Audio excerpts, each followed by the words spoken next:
po ay in-invite ni Pastor Mike. Although nung mga nakaraan pa po dapat ito, at nagkataon naman po na siya po ay speaker po sa Taytay po sa anniversary.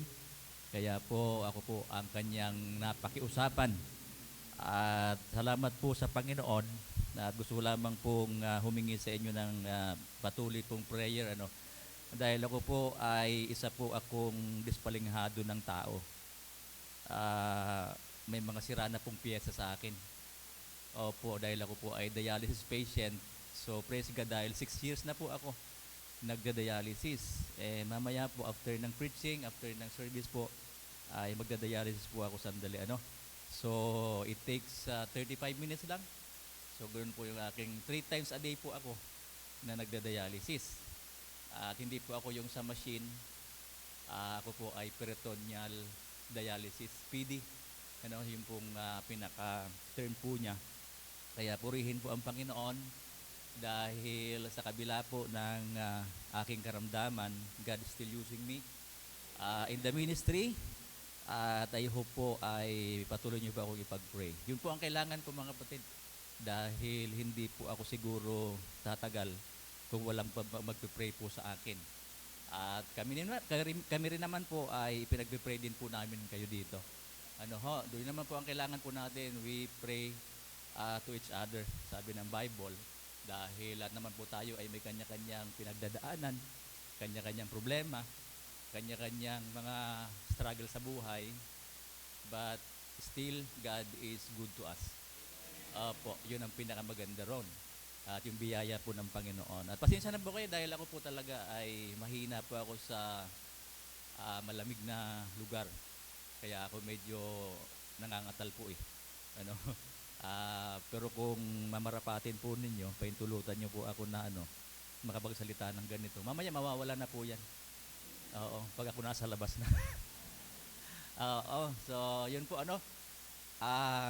ako po ay nagpapasalamat talaga sa Panginoon. Dahil mga nakarang araw po ay ako po ay nasa ospital. Nasa emergency po ako. Pumunta po kami doon for check-up dahil po ako po ay laging mataas yung BP. 200 po ako dati. 110. So mahirap kasi yung mga gamot ay hindi na siya, parang hindi na siya tumatalab. Laging mataas. So ang nangyari, injectionan po ako. And then hindi pa rin bumaba. Kinabukasan, emergency, nag-inject naman ulit. Kaya nangyari, ako po ay parang nangangatog siya. Parang pumipitik na gano'n. Di maya-maya yung katawan ko na rin. Parang resulta, parang anong tawag dyan? Side effect ng gamot. Para akong tapos pagka nakahiga ako, nakita ko yung mga anghel.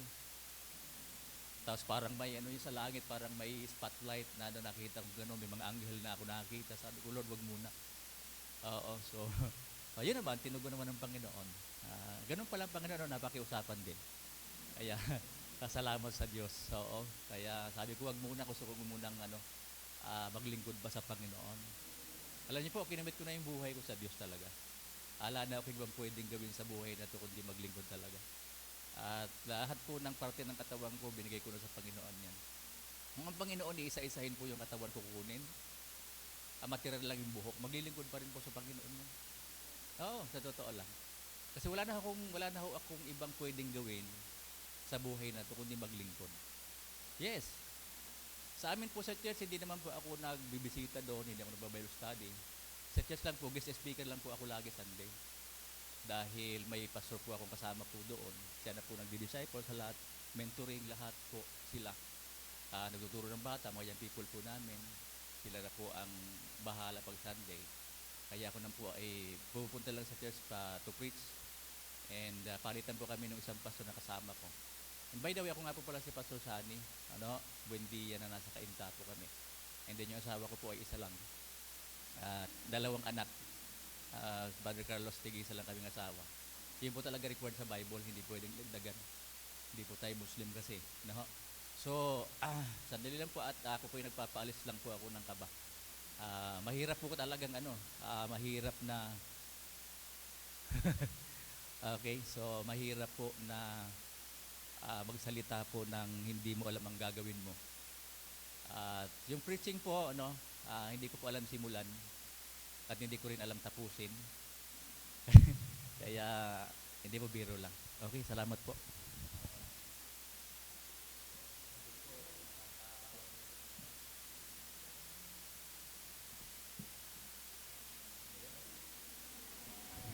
Alright, so, so, pwede nyo pa akong picturean mamaya. Pa-send nyo kay Pastor Mike. Okay, so, wala na po aking bang sasabihin. Yun lang po ang gusto ko pong hilingin sa inyo. Si kayo na Glory Baptist Church Antipolo. At marami po kayo mag-pray, kaya medyo tatagal pa po tayo sa buhay na to. Opo, kaya sabi ko nga, kung paglilingkod lang ang pag-uusapan, wala na ho tayong pwedeng gawin sa buhay na ito. Especially mga young people, pasalamat kayo. Dahil kayo ang pupwede pang gamitin ng Panginoon sa mahabang panahon. Ang tatandaan ninyo, huwag kayong lalayo. Huwag kayong magkikwit. Okay? Kung meron kayong dictionary sa Bible, tanggalin niyo ng salitang quit doon para din nyo makita. Kasi sa Kristiyano, hindi tayo dapat umatras. May karamdaman, may kakulangan tayo sa pananalapi, yung kawalan. Sabi nga ni Apostol Pablo, none of these things move me. Walang pwedeng magpaatras sa atin kahit karamdaman, kahit anong bagay. Problema, matatapos yan. May Diyos tayo natutulong sa atin. Ang lagi ko sinasabi sa amin, kung may problema ka, tandaan mayroon pang mas mabigat na problema kaysa sa'yo. Opo, lagi nating tatandaan yan. Upang sa ganon, makapagpapatuloy pa rin tayo maglilingkod sa Diyos. Nakakatuwa, mga young people ngayon, talagang active na active sila sa church. Dapat pagpatuloy niyo yan. Wala tayong mapupuntahan, mga kapatid. Walang ibang pinaka mahalaga at worth it na buhay kundi ang naglilingkod sa Diyos. Maraming tao, anong buhay nila? Nasa labas, walang direksyon ng buhay. Alam niyo po, ako po ay dating tumador. Deboto at debote. Apo, deboto ako, katoliko deboto. Talagang wala sa akin makapagkumbinsi na maging Kristiyano. Salamat sa Diyos dahil meron akong isang father in faith na nagtiyaga sa akin. Pinupuntahan ako lagi Sunday na kahit na nakahawak ako ng Hinebra. Tsaka alam niyo na, pulutan.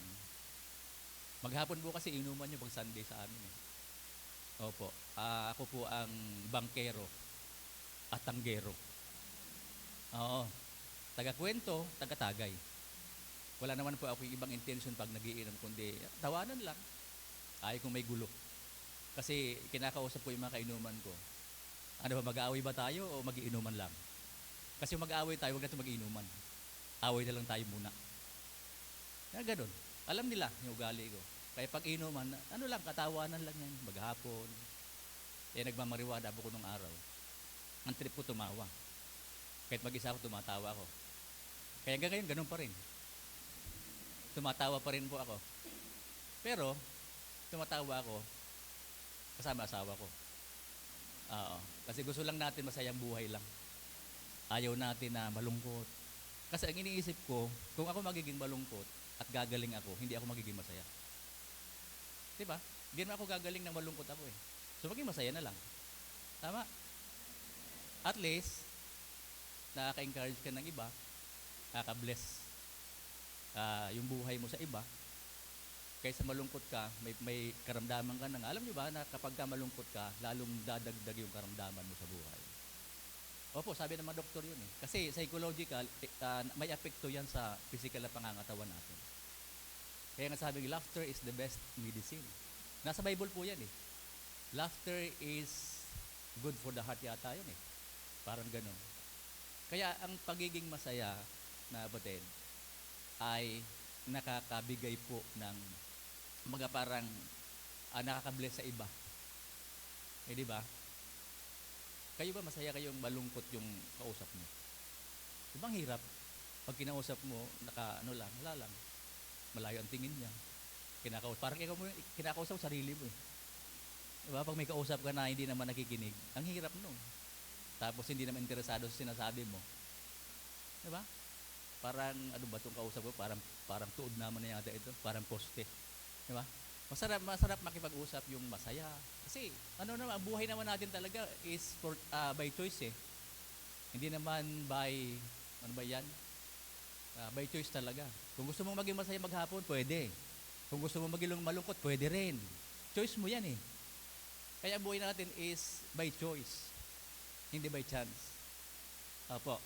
So ngayon po, bago tayo matagalan, tayo pong tumayo para tayo ay dumako po sa ating pong pag-aaralan ngayon pong umaga pong ito. Kung meron po kayong Bible, okay? So, pakibuksan nyo po kahit saan. Mag-devotion na lang tayo ng kanya-kanya. Hindi po, ito po ay for introduction lang po, Psalm 92 verse 1. Okay, so yun po yung atin pong babasahin po sandali. At gusto ko lamang po magpaalala na ang pagpapasalamat po is importante sa mga mananampalataya. At kagalakan po ng Panginoon kapag po tayo nagpapasalamat. Sabi po doon sa verse 1, it is good thing to give thanks unto the Lord and to sing praises unto thy name, O Most High.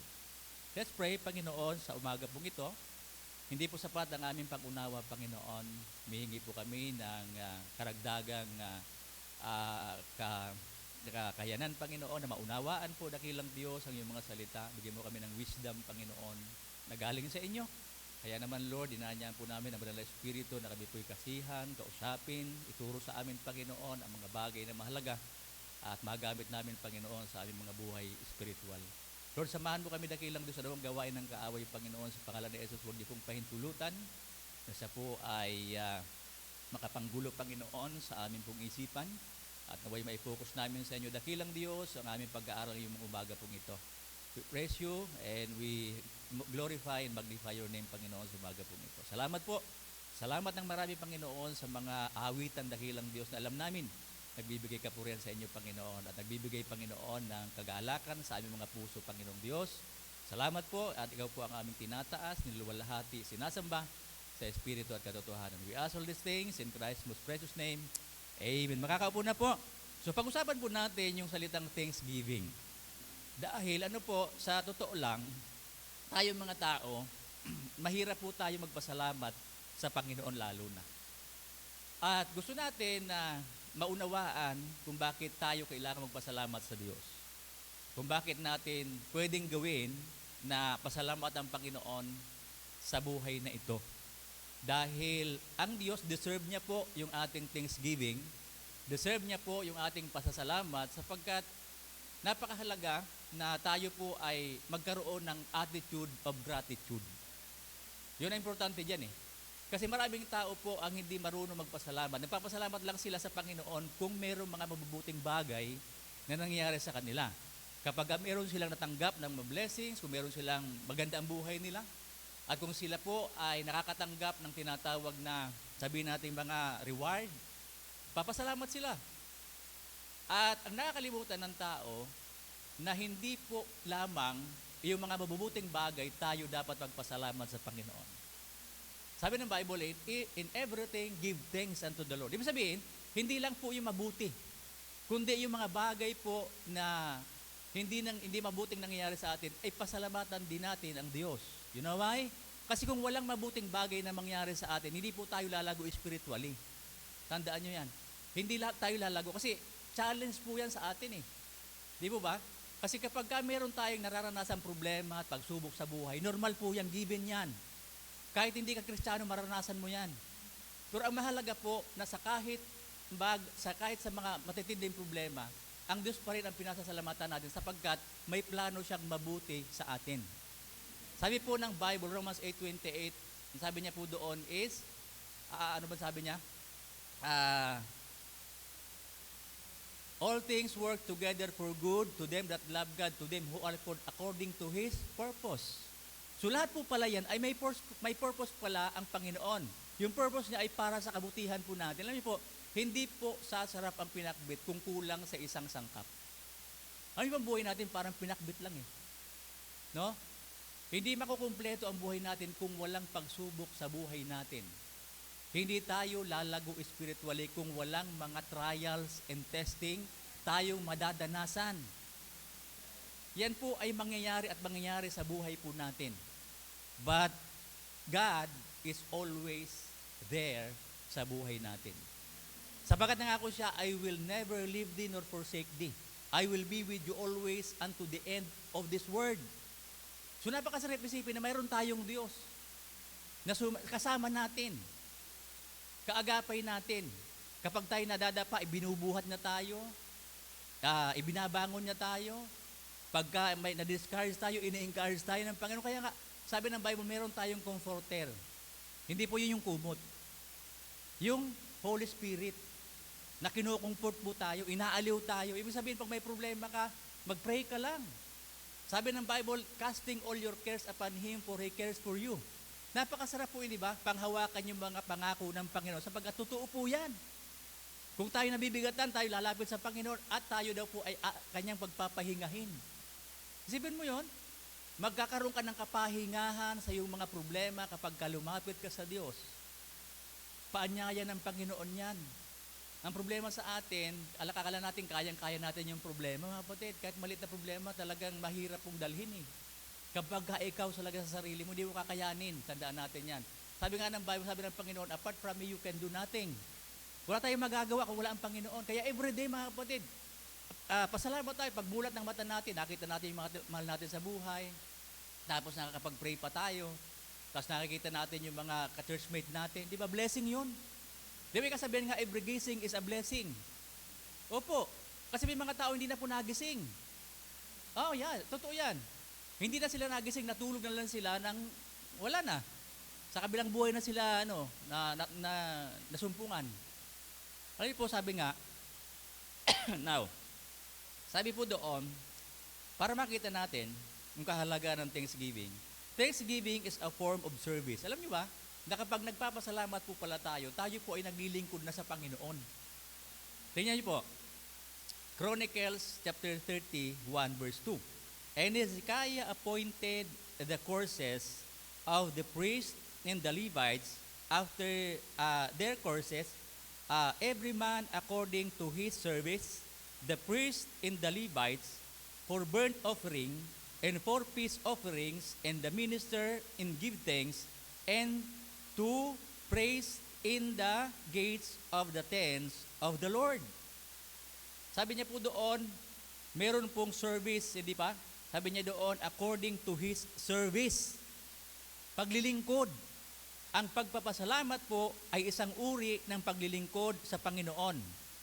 For selected people like the priests and Levites. Alam niyo po tayo, di ba? Tayo po ay kagaya na po ng mga priest. Kasi yung the priesthood of the believers, ibig sabihin yung pagiging priest natin ay ibinigay sa atin ng Panginoon. Alam niyo ba, nung araw na ang nakakapasok lang sa Holy of Holies ay mga priest lang. Kaya may tali sila eh. May tali sila, tapos may mga bell sila dito. Hindi po pwedeng pumasok yung priest doon sa Holy of Holies kapag hindi sa word it. Kaya naliligo siya 7 times. Kailan malinis. Pati buhay mo, pati loob mo, lahat malinis. Bakit? Kasi dadalhin niya yung offering ng mga Israelites at pag pumasok siya doon, may tali siya sa loob ng Holy of Holies. Why? Kasi pag hindi siya worth it doon, mamamatay siya. At hindi siya pwedeng kunin ng sino man. May tali sa kasi pagka hindi na gumagalaw, hihilahin na palabas. At ngayon, pinutol ng Panginoon yun, nahati siya nung namatay ang Panginoon. Yung pinaka-barrier, yung pinaka-tawag niyan, pinakaharang. Na ngayon, hindi na tayo po pwedeng lumapit sa priest para dalhin yung offering natin, para dalhin yung mga panalangin natin. Tayo na mismo. Kasi meron tayong priesthood of the believers. Kaya mga kapatid, ang pagpapasalamat ay isa itong uri ng paglilingkod sa Diyos. Nagpapasalamat ka, ibig sabihin, naglilingkod ka na sa Panginoon. Okay? So malinaw po yan.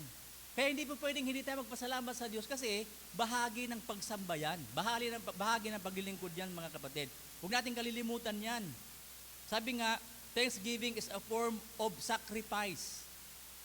Yung pagsasakripisyo. Okay? 1:16 ng Psalms 1:17. I will offer today the sacrifice of thanksgiving, and I will call upon the name of the Lord. Isaiah 22:29, and when ye will offer a sacrifice of thanksgiving unto the Lord, offer it your own will. Okay? Hindi po sa pilitan. Kaya nga pag nag-offering tayo sa Panginoon, hindi po tayo pinipili, tama? Kusang loob natin ibigay, di ba? Lalo pagdating sa offering natin, meron tayong mga offering na dala-dala. Yung sarili natin, in-offer natin. Hindi tayo pinilit pumunta ng church, mga kapatid. May pumilit ba sa inyo dito? Wala. Will natin yun eh. You know why? Kasi yun ang paglilingkod talaga sa Diyos. Pumunta tayo dito, magpapasalamat tayo kasi araw-araw po naranasan natin ang biyaya ng Diyos. Ako masasabi ko po, araw-araw ito po talaga blessing sa akin. Bakit? Paggising ko, blessing sa akin. Kasi, eto, makapaglingkod ba ako sa Panginoon? In-extend pa ng Panginoon yung buhay ko. Kaya abot-abot po ang pagpapasalamat ko sa Panginoon. Alas 2 pa lang na madaling araw, nagpapasalamat ako sa Panginoon. Kasi po ang tulog ko ay hindi po siya consistent na talagang mahaba ang tulog ko. Para akong manok. Kunti lang ang tulog. Maya-maya gising. Kaya pag nagigising ako, magpipray ako. Tulog naman ako konti. Mamaya, gising na naman. Pray na naman. Bakit? Kasi importante po yan eh. Di ba? Kasi nga, ang buhay, itong buhay natin, isa lang ito. Hindi pwedeng dublehin. Sabi nila ang pusa daw ay 7, siyam ba? Ang buhay ng siyam? Pero pag nasagasaan, patay na. O pang siyam na daw yun na buhay. Ganun ang ano nila, katwiran nila. Okay? Tayo isa lang ang buhay natin. Hindi natin tiyak kung bukas buhay pa tayo. Hindi natin tiyak kung bukas makakapaglingkod pa tayo sa Panginoon. Kaya, importante yan. Okay? Ito po ay form of sacrifice na tayo po ay nagsasakripisyo. Yung pagpunta sa church, sakripisyo yan. Ay, naku, maniwala kayo mga kapatid. Hapon pa lang ng Sabado, hirap ka na pumunta. Plano mo pa lang, ay hindi ako makakapunta bukas at magkakasakit yata ako. Magkakasakit pa lang, hindi na pupunta sa church. Ay, darating akong bisita bukas, kaya hindi ako pupunta sa church. Sakripisyo talaga eh. Di ba? Ang hirap eh. Struggle yan pagdating ng Sabado. Mga young people sa amin, nagdodota pa yan ng madaling araw ng Sabado. Kaya pagdating ng Linggo, ang hirap na lang gumising. Opo, mahirap, di ba? Sacrifice. Pupunta ka sa church, walang sasakyan, maglalakad ka, sakripisyo din yun. Pero, yung sakripisyo, meron siyang kaakibat na gantimpala. At may pagpapala. Sabi nga, pagpapala sa baba, gantimpala sa kabila. Kasi yung lahat ng sakripisyo natin, hindi po pwedeng walang katumbas na gantimpala ang Panginoon. Hindi ba? Yung magturo ka ng bata na walang nakikinig. Ang hirap noon. Di ba? Kayo mga young people, di ba? Nagturo kayo mga bata. Ano ba ito? Hindi nakikinig. Tapos mo yan, sasawayin mo na naman. Yayakaping ka, di ba? Mga anlilimahid, mga gano'n. Pero yayakapin mo din. Di ba? Siyempre, ministry. Sakripisyo talaga yan. Opo, sakripisyo. Kasi naranasan ko, nagturo din ako ng mga bata eh. Oo, nagturo din ako. Yayakapin mo, aabuyin mo sila. Di ba? Na para bagang hindi ka, parang minsan na-immune ka na lang din eh. Oo. Buti nga dito, malilinis yung bata. Sa amin talaga noon, pinapagupitan ko pa yan. Tapos di rin pala uusa, di mo pa rin pala mapakinabangan. Nagbalikan sila sa sanlibutan. Papakainin mo, di ba? Ganun ang pastor eh. Pakainin mo, utangan ka pa. Kaya sa amin po, hindi ako nagpapautang. Pastor, pautang, ay hindi po. Magkano ba ang utang? 500. Oh, ito 100, sa'yo na yan. Oh, kaya maya-maya hingin na lang sila. Si pastor nagbibigay ng pera. Kala nila pag gusto maraming pera. Hindi ho. Ano lang yun, kumbaga parang sakripisyo din. Oo, kasi minsan may cancer kami sa bulsa eh. Ayun. Oho. So, yun po is a kind of service, in a kind of tawag yan, service, and this is a kind of sacrifice. Alam nyo ba, na ang Thanksgiving is a kind of song. Oo, awit. Kaya importante sa Diyos ang umaawit. Kaya pag umawit mga kapatid, sama tayo. Kahit hindi mo alam yung song, buka-buka lang bibig mo, okay na yan. Mamimemorize mo rin yan. Oo. Ewan ko ba? Eto napansin nyo ba na kapag ang song ay wordly, ang bilis ma-memorize? Di ba? Puro itong hymnals, ang hirap i-memorize. Ang tagal-tagal mo lang inaawit, kailangan mo pa ng kopya. Di ba napansin nyo? pagka gospel song, kapag hymnals, mahirap ma-memorize. Pagka inawit natin walang kopya, nahirapan tayo.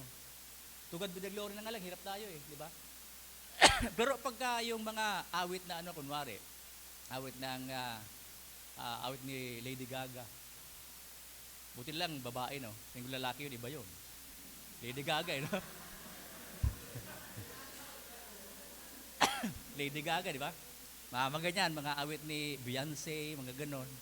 So, madali lang. Tapos yung basta mga walang katuturan na awit.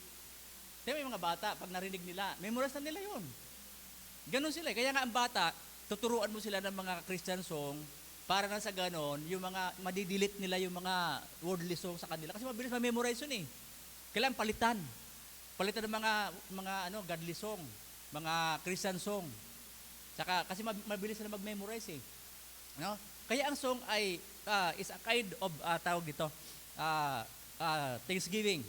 Sabi po dito sa Psalm 147:7, sing unto the Lord with thanksgiving, sing praises upon the harp unto our God. And sa Nehemiah 12:46, for in the days of David in Asaph, of all other there were chief of the singers in songs of praise and thanksgiving unto God. Yan. Si King Hezekiah, nag-form siya ng mga awit. Parang yan, tawag orkestra. Talaga, kasi darating, may battle sila kasing, tawag dito, pinaghahanda sila ng Panginoon kasi gigirahin sila, lulusubin sila ng lahat ng mga kalaban nila. Anong ginawa ng Panginoon kay King Hezekiah? Mag-form ka ng ng choir. Umawit lang kayo. Ito ang pamamaraan ng Panginoon iba, di ba? Kaya pagka meron ka plano sa buhay, tandaan natin, plano mo lang yun. Mas maganda isama mo ang Panginoon para na sa ganon, yung plano mo maging maayos. Ang plano ng Diyos kasi hindi nagkakamali, tandaan natin yan.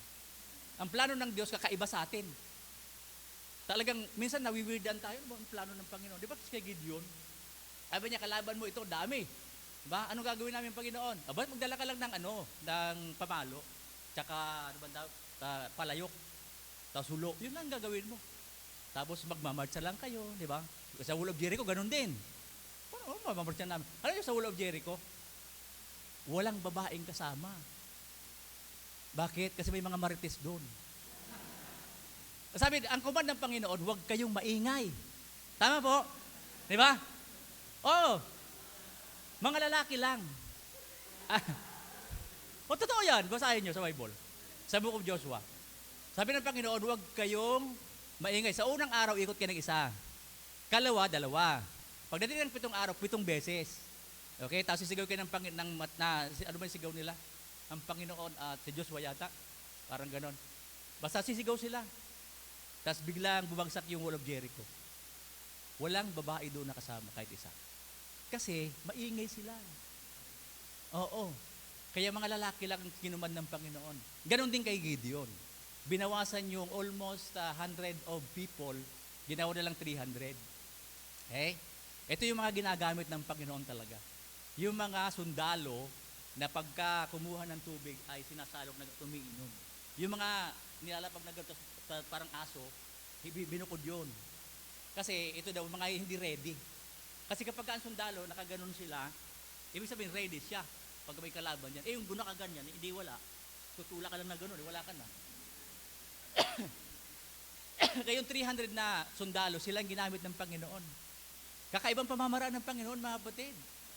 Kaya tatandaan natin, minsan weird sa atin yung pamamaraan ng Diyos, pero yun ang pamamaraan ng Panginoon na dapat nating sundin. Huwag tayo kasi yung desire natin, yung gusto natin, ang kadalasan palpak. Tama po? Pag gusto mo, palpak talaga yan, sa huli. Kaya pag ang Panginoon nag-guide sa atin, di ba? Sabi ng Bible, yung guidance ng Panginoon, never siyang nag-fail sa atin. Kaya nga, di ba tayo na sumusunod sa Panginoon? Kasi, importante din yung nakikinig tayo sa boses ng Diyos.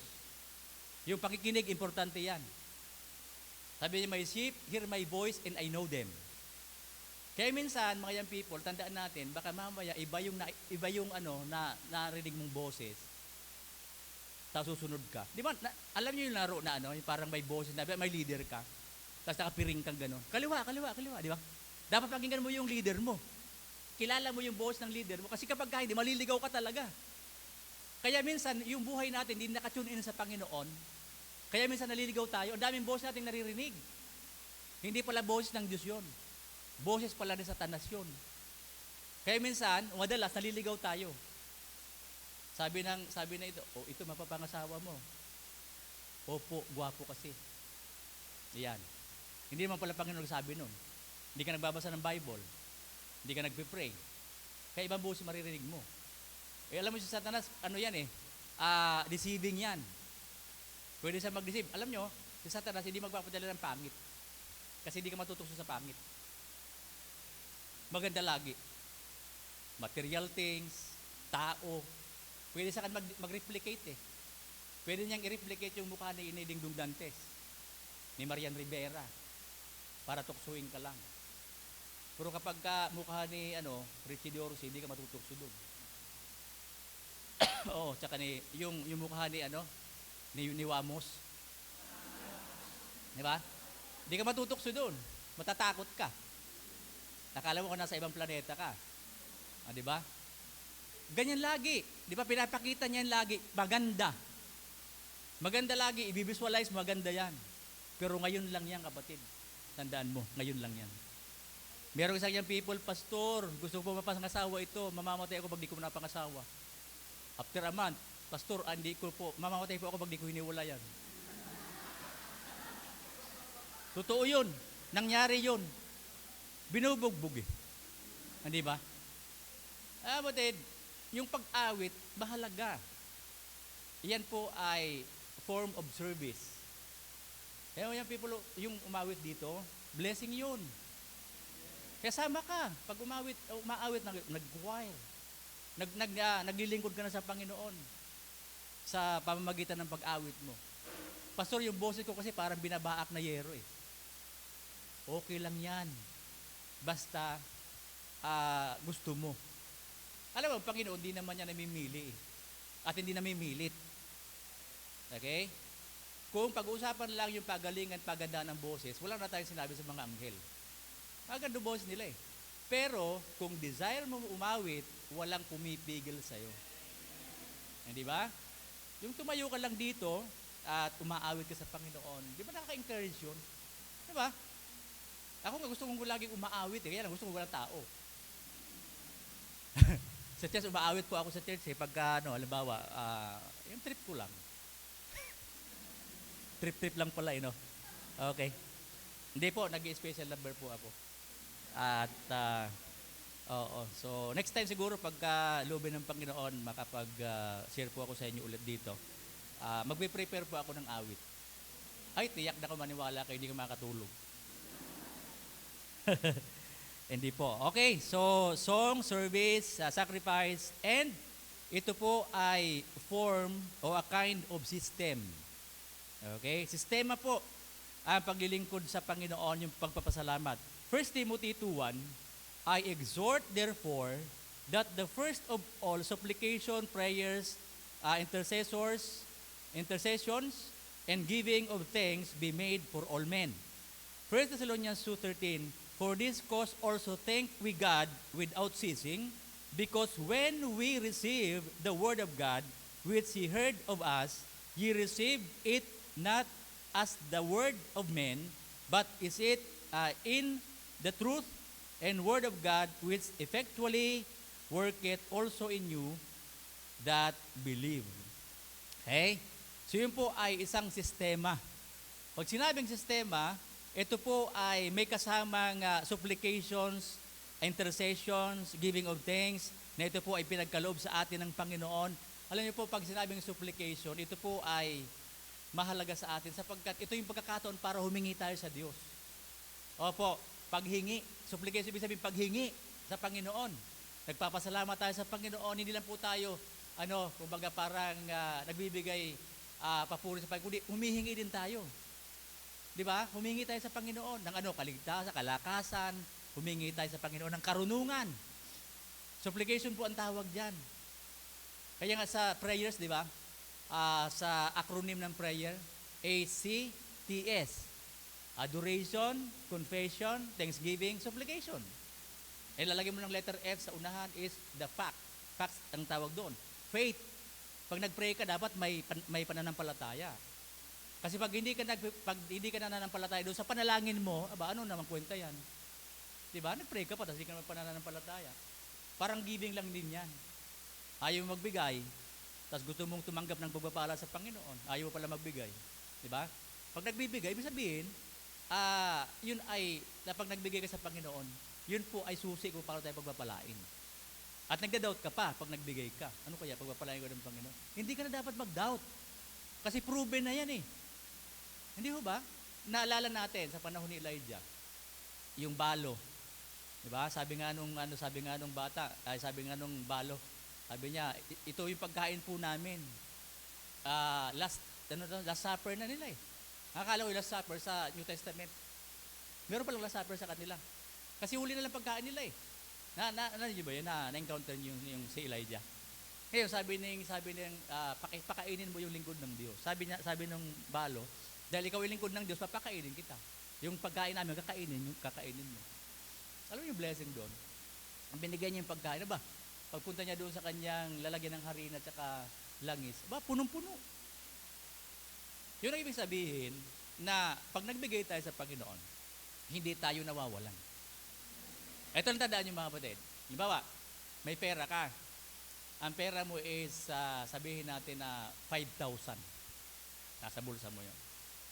Tapos, nagbigay ka ng 100. Okay?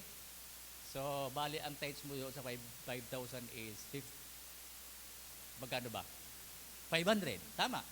Yun tithes mo yun. Okay? Ngayon, normal lang yun. Dahil ang tithes is talagang binabalik natin sa Panginoon. Tandaan niyo po, hindi pa tayo nagbibigay that time. Okay? Kasi, kaya nga tayo may tithes and offering. Ngayon, aside from tithes, magbibigay ka ng 100. So, yun ang offering mo. Okay? Gets niyo po? Ngayon, nag-expect ka na bibigyan ka ng Panginoon. Siyempre, ang Diyos magbibigay naman eh. Ngayon, halimbawa, yung 5,000 mo, talagang kinilos ka ng Panginoon. Binigay mo lahat. Okay? Dahil, wala, na-convict ka eh. Binigay mo. Ngayon, ang Panginoon ang magbabalik sa'yo. Okay? Bakit? Kasi wala ka na eh. Ngayon, yung iba, marami pang natira, hingi sa Diyos. O bakit kayo hihingi? Meron ka pa pala eh. Di ba? Kaya pagka hihingi tayo sa Diyos na meron pa tayo, hindi tayo bibigyan ng Panginoon. Meron ka pa eh. Sa panahon na wala tayo, tandaan nyo to, doon kumikilos ang Panginoon. Opo, doon siya kumikilos. Ranas po namin yan, ranas natin yan. Yung walang-wala ka na, magpipray ka, din mamaya, mabibigyan ka ng Panginoon. Bakit? Kasi ang Diyos ay tumutugon sa panalangin natin. At alam niya kung meron tayo o wala. Pag wala, bibigyan niya tayo. Pag meron, hindi tayo bibigyan. Kasi meron ka pa nga eh. Ang likas sa tao, hingi ng hingi. Kaya nga di ba sabi na, pahingi noon, pahingi noon. Yung Panginoon, pahingi noon. Kaya yung Thanksgiving, hindi nagagawa. Sabi nga po, sa langit daw po, merong 2 cellphone. Isa yung Apple, tsaka isa yung Cherry. Parehong putas. Cherry Mobile, tsaka Apple na ano. Ngayon, sa Apple, siyempre sikat yan. Laging nagri-ring. Laging maraming humihingi. Lord, pahingi na to, ganyan yan. Doon sa Cherry, walang nagri-ring. Walang nagpapasalamat. Kaya ibig sabihin, yung mga tao tanggap lang ng tanggap. Yung pagpasalamat nakakalimutan. Sa ating mga Kristiyano, hindi dapat. Dapat tayo yung mga palaging nagpapasalamat sa Panginoon. Oo. Now, pag-usapan natin, thankful for what? Saan ba tayo dapat magpasalamat? 3 bagay lang po ito. Una, we should be thankful for the essential of life. Yes. Ang buhay po ay mahalaga. Sabi ko sa inyo kanina, isa lang po ang buhay natin. Sabi ng Bible, whereas ye know not for what shall be of tomorrow, For what is your life? It is even a vapor that appeareth for a little time and then vanisheth away. Ganun lang po kabilis ang buhay natin. Parang singaw lang. Ibig sabihin, tayo ay nabuhay dito sa mundong ito na ang buhay natin ay hindi natin tiyak. Life is uncertain. But death is certain. Tiyak po na tayong lahat po ay mamamatay. Ang tanong kailan? Kaya kapag punta tayo sa sementeryo, iba-iba yung sukat ng nicho. Iba't iba yung sukat ng kabaong. Meaning to say, wala po tayong karapatan na sabihin natin kung kailan tayo mamamatay. Ang Diyos ang nagtakda niyan. It is appointed unto man once to die and after this the judgment. Kaya tinakin natin mga kapatid na sa buhay natin na ito, yung papasalamat, huwag natin kalilimutan. Kaya nga, every day, hindi ba, na tayo ay nagigising. Pasalamatan natin ang Panginoon. Maglilingkod tayo sa Diyos, nakapagturo tayo ng bata, Sunday school, di ba? Nakapag-drive, nakapunta tayo kung saan, nakaka-attend tayo ng anniversary, nakaka-attend tayo ng mga activities, lahat ng napupuntahan natin. Blessing po yan. Ano? Kaya nga, tingnan nyo sabi po dito, we should be thankful for the essential of life. Sabi sa 1 Timothy chapter 6 verse 8, and having food and raiment, let us there be therewith content. Having food should make us thankful. Millions of people go to bed hungry. Marami pong tao ang pumupunta po o natutulog na hindi po sila kumakain. Nakakita na kayo ng mga scavenger ng kinakain nila pagpag. Yung mga naguhukay doon sa basurahan, kinukuha nila yung mga tira-tira doon sa Jollibee, sa McDo, tapos niluluto nila ulit, kinakain nila at sarap na sarap sila. Tayo, hindi natin naranasan yun. May mga milk tea pa kayo. May Jollibee pa kayo. Diba? Pag gusto mo mag-milk tea, diba? Blessing yan. Hindi ka nagugutom, kapatid. Naranasan nyo bang matulog na gutom? Hindi na makakatulog Ako hindi talaga ako makatulog ng gutom. Yes, kumakalam yung sigura mo. Yung isip at tiyan mo, magkaugnay yan Tingnan nyo, subukan nyo, huwag kayong kumain. Isang linggo. Mabubuhay pa naman kayo. Tubig lang kayo ng tubig. Mabubuhay pa naman kayo. Pero yung makatulog, mahirap yata. No, mahirap.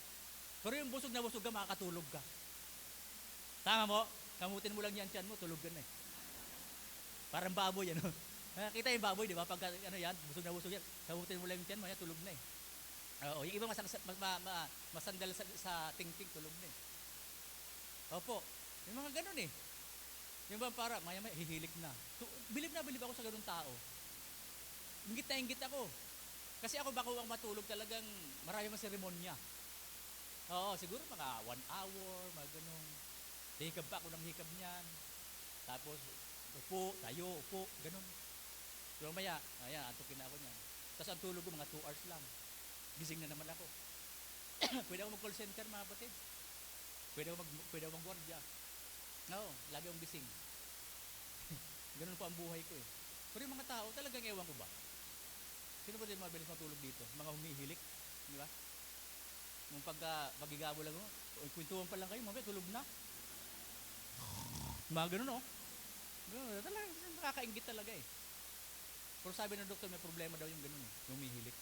Kaya nga ba sinasampal daw po yun ng tsinelas na bago. Pak! Bago. Bago daw. Oo, yun. So yung mga pamahiin, di ba? Alam niyo yun? Na may mga kasabihan ganun Pagka daw humihilik, sampalin mo ng tsinelas sa bago. Di ko alam kung anong kaugnayan ng tsinelas sa sa naghihilik. Okay? Sabi nga, enough to eat is, sabi niya dyan, cause for Thanksgiving, let's focus on what we have instead of what we want and be thankful for it. Tayo mga tao, we are not really satisfied kung anong meron tayo. Agree? Totoo yan. May cellphone ka na, bago, malakita ka namang latest, papalitan mo. Diba? Damit pa lang, hirap tayong maghanap pag Sunday Ito kayo susuot ko, yan, pabalik-balik ka doon sa salamin. Diba? Oo. Ganyan tayo eh. Kasi hindi tayo satisfied kung ano meron tayo. Minsan nga, tawag dito, meron ka ng, basta mga, kung anong meron ka, parang hindi mo pa gusto. Kaya tingnan yung mga tao. Pag may pera, magpapanoslis. Diba? Kung ano pinagagawa sa katawan. Papalikan na kung anong malakihin nila. Diba? Hanggang sa may pinsala. Totoo yan. Papalikan sila. Diba?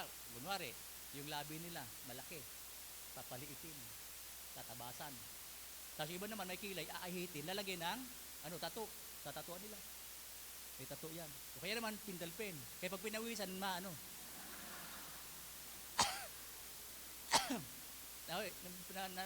nalulusaw. Kaya pag wala na sa kilay. Wala kang kontentuhan, di ba? Pagharap niya sa salamin, parang may kulang. Para bagang ang Diyos, hindi perfecto yung pagkagawa sa kanya. Di ba? Pag may ilong, ayan tayo, gagawin niya. Papabawasan, papataas, di ba? Yung iba naman, yung maitim, magpapaputi.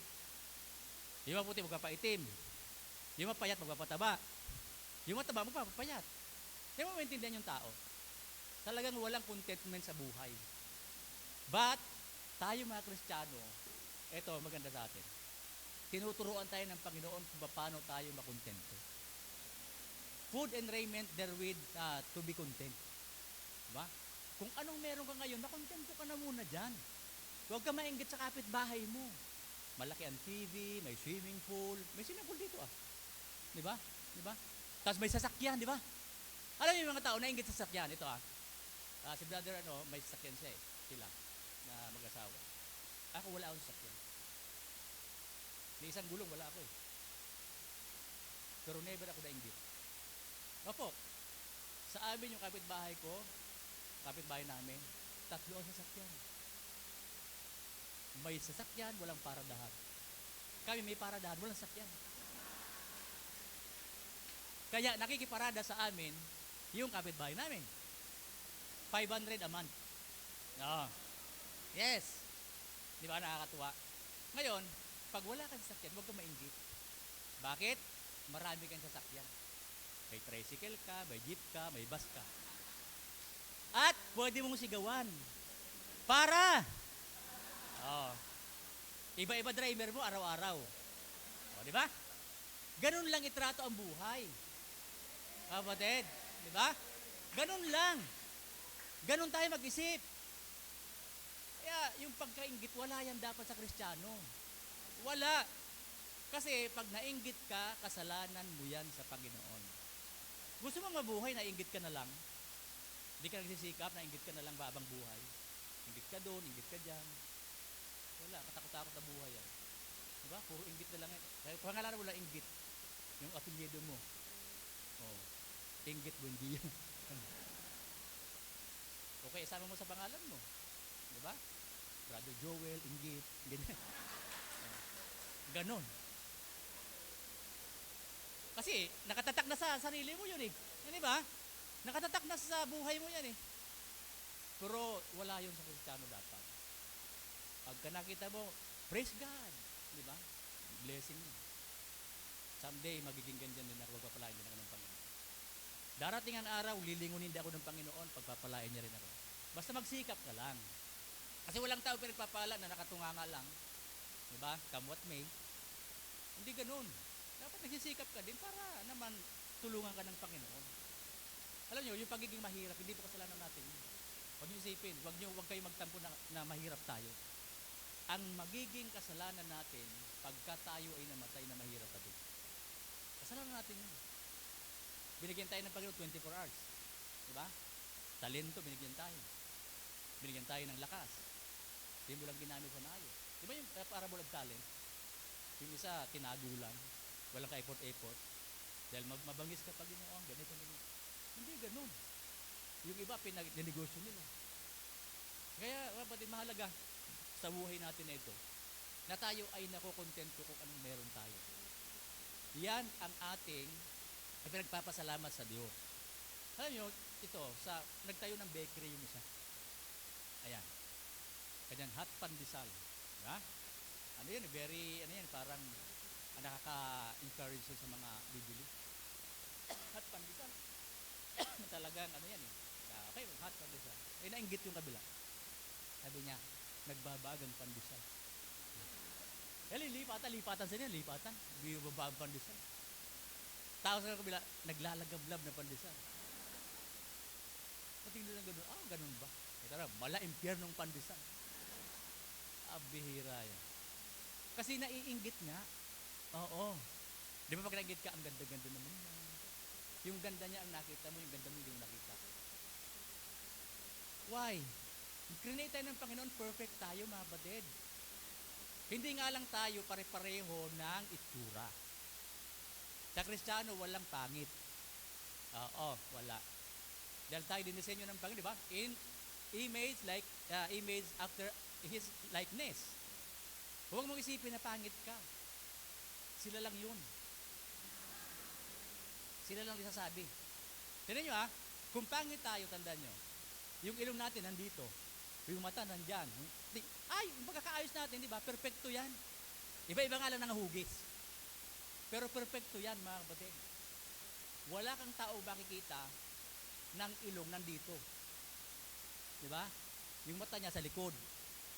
Parang CCTV. Yan. Walang ganun. Kaya, pasalamatan natin ang Diyos. Kasi yung iba, naiinis sila sa sarili nila. Ba't ka naiinis? Una, wala kang sakit. Wala kang karamdaman. Naglilingkod ka sa Diyos. May lakas ka, may talino ka. Meron kang galing sa Panginoon na wisdom. So, bakit hindi ka magpasalamat sa Panginoon? So, ganun lang yun eh. Kaya pag nag-isip tayo mga banal, sa totoo lang, pagiging Kristiyano, dapat malawak ang unawa mo. Kasi kapag ka maiksi ang pag-unawa, yung sabi, hindi ka mature talaga pa. Yung maturity kasi, ano yan eh, nagbibigay ng lawak ng pag-unawa. Kasi kung tayo dito, pare-pareho maiksi ang utak natin, hindi tayo tatagal. Opo, hindi tayo magpapasensyahan eh. Alam niyo sa pastor, tsaka kami, yun ang talagang nilagay sa amin ng Panginoon una. Kasi hindi kami magpapatuloy sa dami ng members na iba-iba ugali. Diba? At ang advantage nyo ito, pag ayaw nyo sa pastor, pwede kayo lumipat sa mga members, diba? Kami, kahit ayaw namin sa inyo, hindi kami pwede lumipat. Opo, pag may problema kami, hindi kami pwedeng lumabas sa inyo. Kapatid, may problema ako. Pastor, ako din. Dalawa na tayo may problema. Diba? Yung lalapitan mo pala may problema din. Di pareho na, diba? So kami, mga pastor, sabi nga ng Bible, iron sharpeneth iron. So pastor din. Diba? Kasi doon sila nagkakaintindihan eh. So yung mga members pwedeng lumapit sa pastor. Pastor's wife, babae, kapaka-counsel, okay yun. At huwag niyong gagawin, nalalapit kayo sa hindi naman believer. Magpapakounsel ka doon sa albularyo, di ba? Magpapakounsel po. Ano ba ang, sige, diyan ka muna, kukunin ko muna yung plato. Lalagyan ng krus, tapos, di ba, tatawas. Ay, may problema ka kapatid, may ano sa inyo, may balete, ganyan. Anak ko, nanuno ka doon.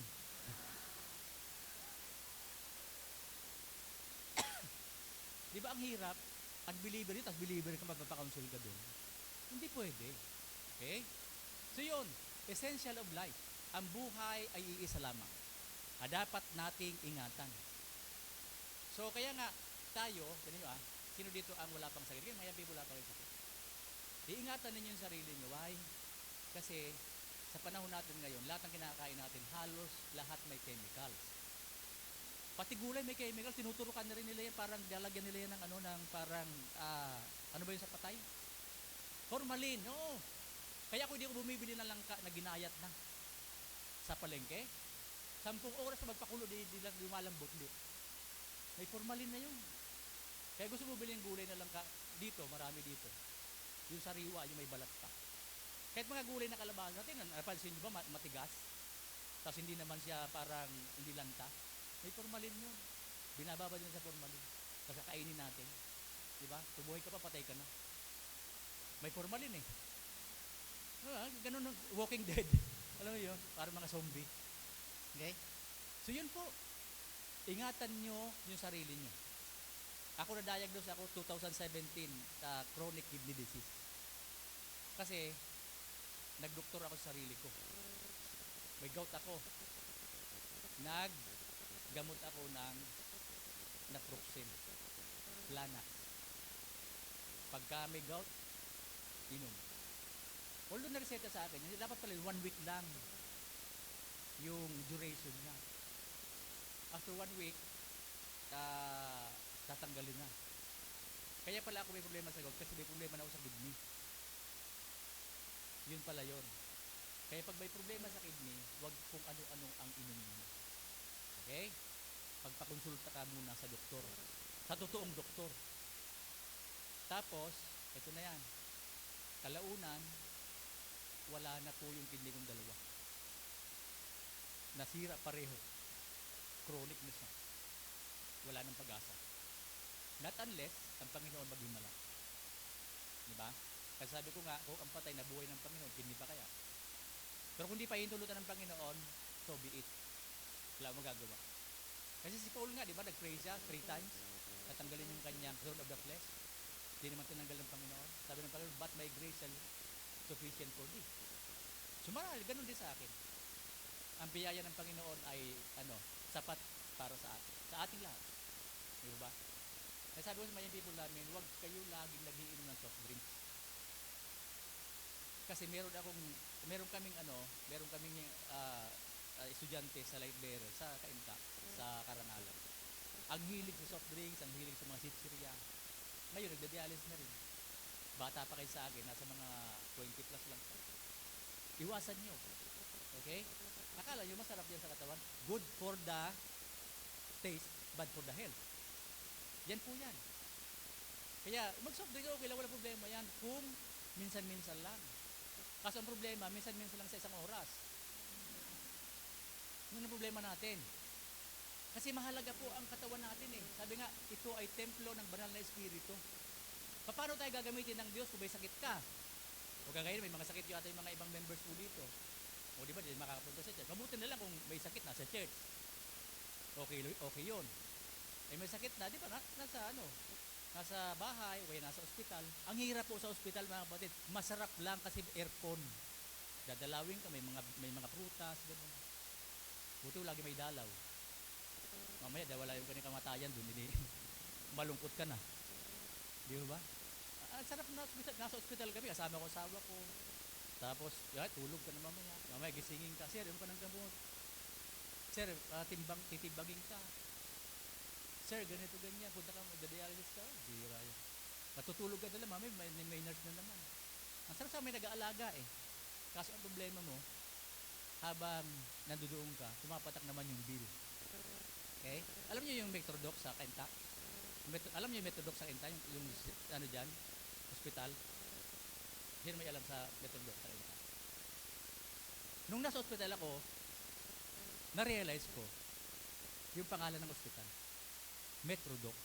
Kaya pala Metrodoc kasi yung doktor may metro. Maya't maya, disingiling ka. Oh, mamaya yung bill. 20,000, 30,000.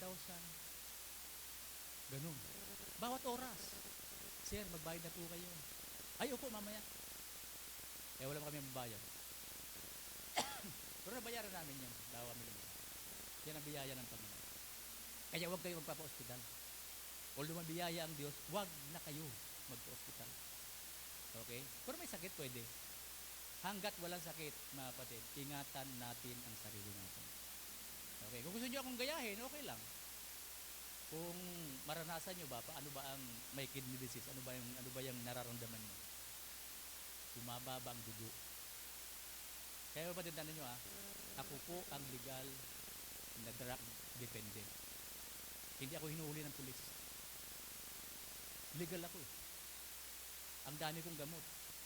Ano nga, ito, 3 pa lang to. Oh. Ako yung legal na addict. Drug addict talaga. May intake, may inject.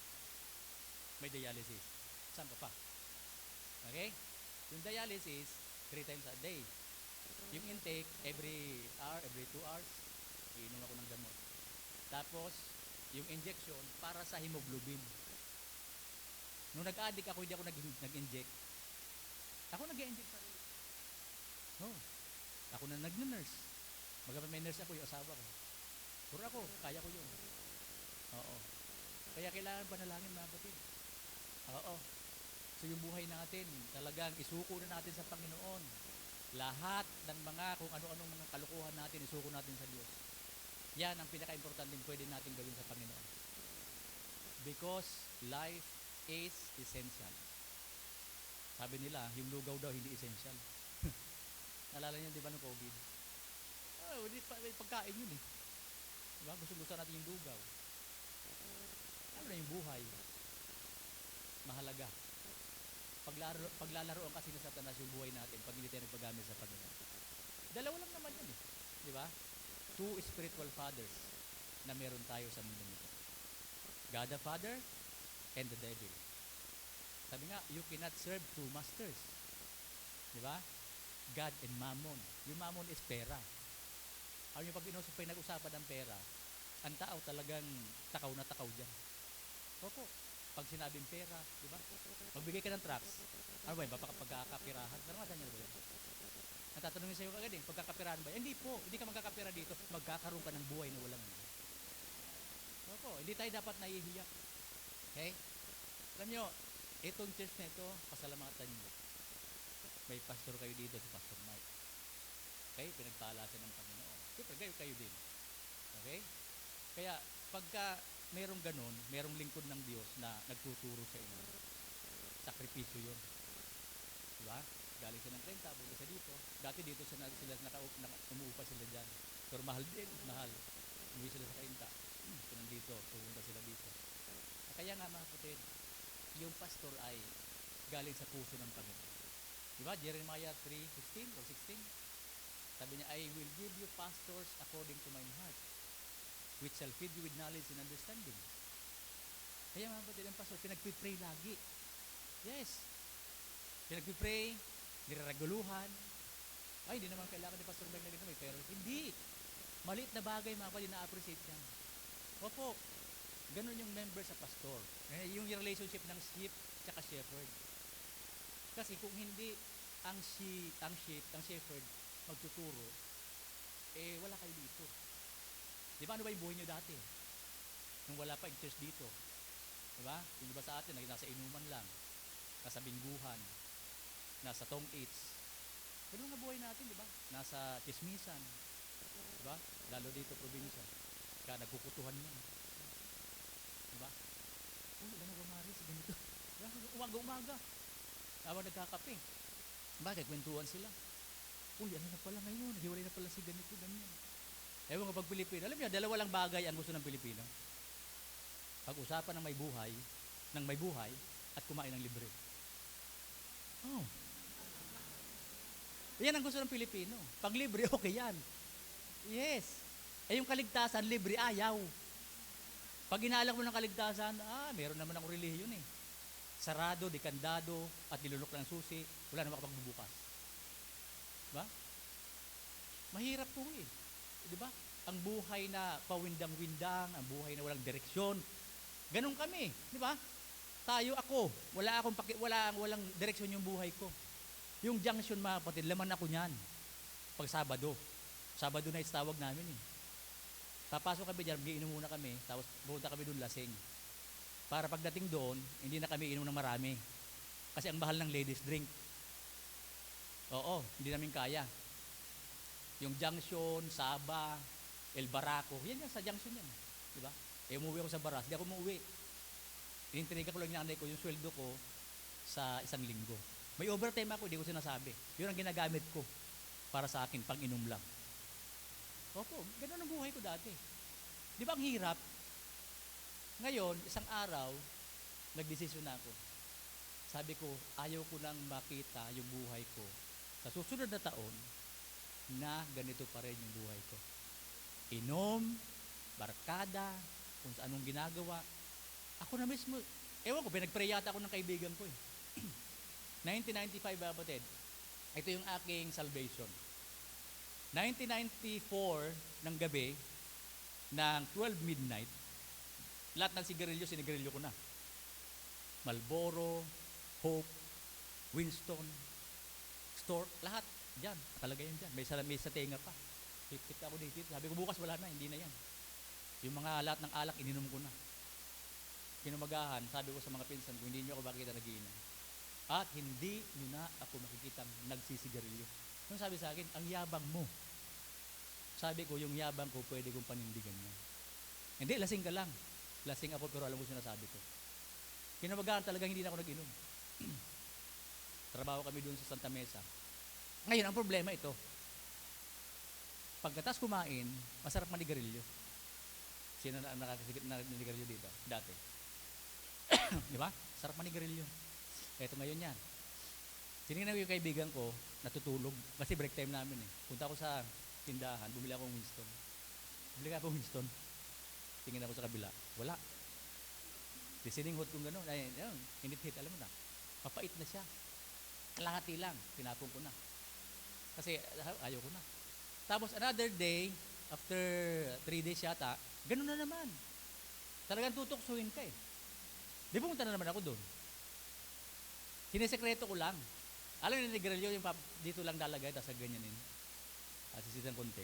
Tingin doon, tingin dyan. Ngayon, nakalimutan ko tumingin doon.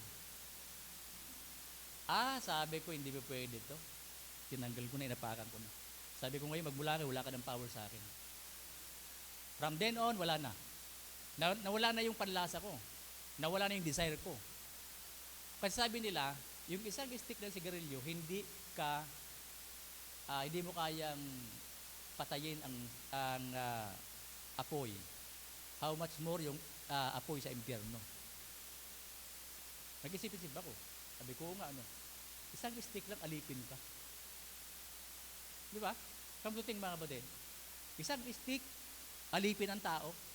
Pag naisip niya maninigarilyo yun. Kahit anong hahadlang sa kanya, talagang, ang adik sa sigarilyo, mga kapatid, ang hirap tanggalin. Pero ang alak, mabilis lang. Ang sigarilyo, mahirap tanggalin. Kung naninigarilyo ka dati, ang hirap, sinasabi ko sa inyo. Salamat sa Diyos, nakakilala ko sa Panginoon. 1995, nagsuko ako ng buhay sa Panginoon. Sa Binangonan. Doon ako nagsuko ng buhay ko sa Panginoon. And May 27, binaptize ako. So tuloy-tuloy na po yan. Hanggang sa unti-unti, naintindihan ko na po yung salita ng Panginoon. Dati-dati, wala akong pakialam, pag binabasa mo, ginagawa akong rolling paper na marijuana yan. Alam niyo yung Bible na maliit?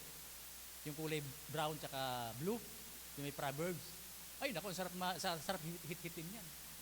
Kaya ibabawal po yung marijuana ng ganun. Pagka hay-na-hay ka na, di ba? Akala mo na doon yung mga letra. Wow, pare. Nababasahin mo, di ba? Proverbs, Psalms. Hay-na-hay ka na. May mga ganun po eh. Pero, pinaisip sa akin ng Diyos, nung time na pinagsisihan ko na sa Panginoon niya. Lahat na mga ginawa kong mali, pinagsisihan ko sa Panginoon. At salamat sa Diyos, dahil mga kasalanan natin pinatawad ng Panginoon. Sabi ng Panginoon, your sins and iniquities will I remember no more. Kung gaano kalayo ang silangan sa kanluran, ganun ko nililimot ang inyong mga kasalanan. Ang kasalanan natin noon, ngayon, at magpakailanman, pinatawad na ng Diyos. Purihin ng Panginoon. Okay? Kaya ano mang gagawin natin na kasalanan pa, huwag natin sadyain. Okay? Pinatawad na ng Panginoon yan. Kaya nga ang Kristiyano, bagong buhay na tayo. Ibig sabihin, yung kasalanan na ito, hindi na dapat na pinamumuhay natin sa buhay natin. Nilalayo natin yung kasalanan. Pinapuputan natin yung kasalanan. You know why? Bago na tayo eh. Bagong Kristiyano na tayo. If any man be in Christ, he is a new creature. All things are passed away. Behold, all things are become new. Bago na yung pagkatao natin. Kaya purihin ang Diyos, mga kapatid, sa buhay na ito. Pasalamatan natin ang Panginoon. Pasalamatan natin yung essential of life. And ikalawa, we should be thankful for everything in life. Ano po sabi ng Bible? In everything, give thanks unto the Lord. Lahat ng bagay. Kaya nga, sinasabi ni Apostle Pablo, yung mga bagay na ito, kasi naranasan po niya eh. Naranasan niya yung mga bagay na mahirap. Naranasan niya yung mawalan ng pagkain. Naranasan niya yung maging mahirap. Naranasan niya maging, sabi nga, to be abound and to be abased. Naranasan tuklawin ng ahas. Naranasan niya na siya ay batuhin. Naranasan niyang ikulong. Lahat ng mga mahihirap na bagay naranasan ni Apostol Pablo. Pero siya po ay nagpapasalamat sa Panginoon. Kaya nga ho siguro, iniisip ng maraming tao, ba't ako magpapasalamat sa Diyos kung pangit naman ang nangyayari sa akin? Tingnan niyo po, yung drawing na abstract, di ba nakakita kayong drawing na abstract? Parang tinapon lang ng mga pintura. Diba? Ano ba makita mong gagandahan dyan? Depende po sa titingin kung may maganda ron. Nakuha niyo? Sa buhay natin, depende sa paningin mo kung anong nangyayari sa buhay mo, kung negative ba o positive. Okay? Ikaw, sa'yo nakadepende yon. Kaya nga ang buhay natin ay gumaga punong-puno ng tinatawag na milagro, miracle. Okay? Kaya pag may nangyari sa'yo hindi maganda, hanapin mo yung mabuti doon sa maganda at meron. Para nang sa ganon, hindi ka maburden, hindi ka mabigatan. Okay? Tiyak meron maganda. Maniwala kayo. Hanapin mo lang. Kasi pag puro pangit na ano mo, hindi ka talaga magtatagumpay sa buhay. Kasi yung pangit lang nakikita mo eh. Meron pala maganda sa kabila ng pangit na yon. Kaya nga, isipin natin na, ano bang maganda rito sa ano? Halimbawa, binigyan ka ng Panginoon ng problema. Ano bang maganda sa problema? Growth. Spiritual growth. Di ba? Yun eh. Tinuturo sa atin ng Panginoon. Yung maging malago tayo spiritually. At maging blessing tayo sa iba. Bakit? Kasi yung isa may problema, makakapag-share ka sa kanya. Ay, nangyari sa akin kapatid yan. Ganito gawin mo. O at least naging blessing ka sa iba. Ganyan po ang purpose ng Diyos eh. All things work together for good nga eh. To them that love God. Hindi siya nagplano sa atin ng pangit. Hindi tayo niligas ng Diyos para paglaruan lang tayo ng Panginoon. Mabuti ang plano ng Panginoon sa atin. Kaya huwag tayo magkakamali. Yung iba hindi nagpatuloy. Dahil pangit yung nangyayari sa kanya. Dahil marami daw problema siya. Aba, kahit wala ka sa Panginoon, problema ka talaga. Yun lang pag-alis mo sa Panginoon, problema na yun eh. Bakit? Wala kang kasama pagka ikaw ay lumayo sa Panginoon. Ang Diyos hindi po tayo iiwan, pangako niya sa atin. Ang madalas nang iiwan tayo. Iniiwan natin ang Panginoon. Pag malaki problema mo, iwanan mo yung church. Hindi mo natatawagan si pastor. Dati-dati, tinatawagan mo para ipag-pray ka. Ngayon, hindi na. Nawawala na. Hanggang tuluyan ka nang mawala. At magwala. May mga kasanong gano'n, nawala at nagwala. Nagwala kasi, siguro, hindi nabati ni pastor ng birthday. Di ba yun si pastor? Di ako nabati. Hindi naman ako na-appreciate.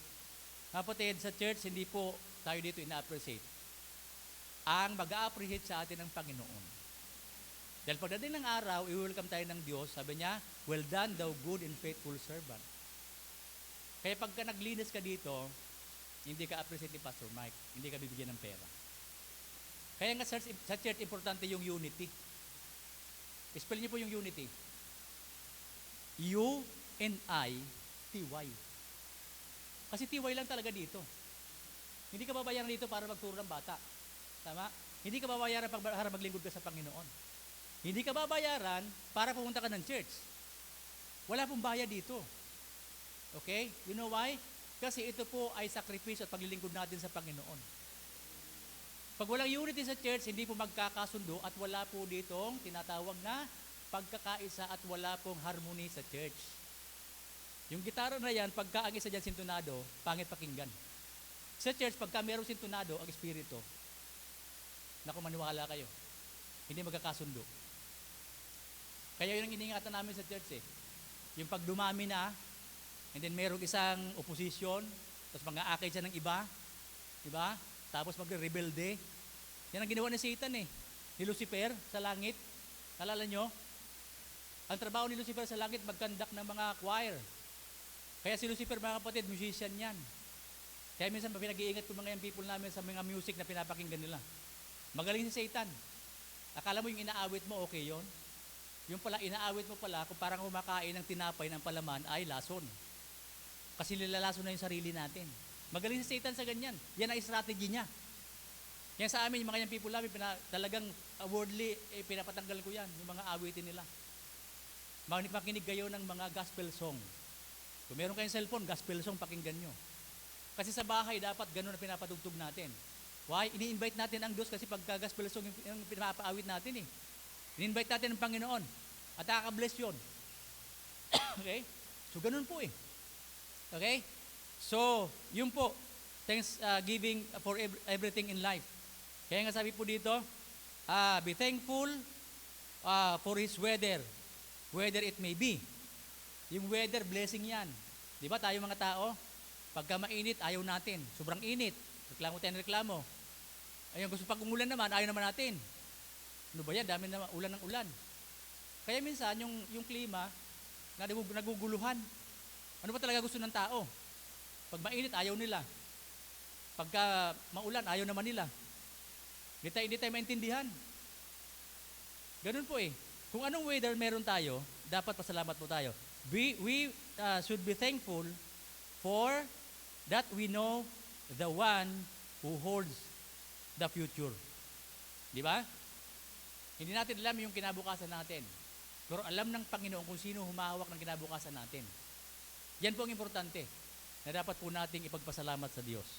And be thankful, there have a design in our difficulties. Yan pala. Nakadesenyo na talaga yan. Yung mga kahirapan, yung mga tawag yan, mga hardship sa buhay, pagdadaanan natin yan, may mga obstacles. Kasi ang buhay natin kapag easy-easy lang, walang challenge. Tama po? Lahat ng laro may challenge. Ang Christian life may challenge. At yun ang maganda. Di ba?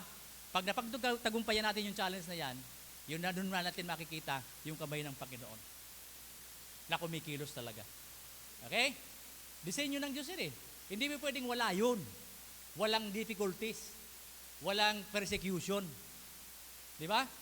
Yung persecution, naranasan nyo ba pinersecute kayo ng mga magulang nyo, mga kamag-anak nyo? Naranasan natin yan.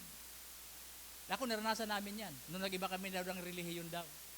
Kaya sabi ng mga kamag-anak namin, nung nagkasakit yung tatay ko, ayan kasi, nag-iba ng relihiyon, nagkasakit. Para baga, nung dati sa kaming relihiyon, hindi kami nagkakasakit. Parang ganun ang thinking. Eh, ganun din naman, nagkakasakit din naman eh. Normal kasi tao nagkakasakit. You know why? Kasi, yun po yung bahagi na yun yung kasalanan na nangyari kay Eva at kay Adan. Nagkakasakit po tayo. And after sickness, siyempre, yung tao mamamatay. Ganun talaga eh. Okay? So yun po, pasalamat po tayo sa tinatawag na disenyo ng Panginoon difficulties. Troubles teaches us patient and trust in the Lord. Yun pa lang tinatawag na kaguluhan sa buhay. Dine-develop yung patient natin, yung pasensya, tsaka yung pagtitiwala natin sa Panginoon. Ano ba sabi ng Bible? Trust in the Lord with all thine heart and lean not unto thine own understanding. Kasi kung tayo magtitiwala sa pangsarili nating kaunawaan, hindi po talaga tayo po pwedeng magtiwala sa pangunawa natin. May limitasyon yung pangunawa natin, mga kapatid. Limitado. Pero ang Diyos, walang limit yun. Kaya nga, trust in the Lord with all thine heart. Ibig sabihin, buong puso natin. Hindi tayo half-hearted. Hindi kalahati lang. Dapat buong puso tayo nagtitiwala sa Panginoon. Okay? So sabi po dito, problems, large and small, are intended to make us more like Jesus. Kaya nga sabi ng Bible, let this mind be in you, which was also in Christ Jesus. Yun po ang dahilan para maging kawangis natin ang Panginoon. Hindi natin magiging kawangis ang Panginoon kung hindi tayo dadaan sa mga pagsubok, mga kaguluhan sa buhay. Kasi natututo tayo magpasensya. Natututo tayo maghintay. Natututo tayong umunawa. Yan po ang design ng Panginoon. Di ba? Dati-dati, impatient tayo. Kagaya na nagpe-pray, Lord, give me patience and I want it now. Ba, humingi ng patient pero gusto niya kaagad-agad. Hindi patient yun. Impatient yung mga taong ganun. Di ba?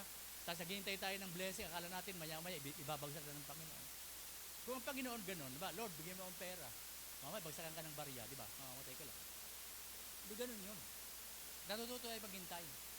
Kaya sabi ko sa mga young people namin na babae, matuto ay maghintay kung sino ibibigay sa inyo ng Panginoon na life partner.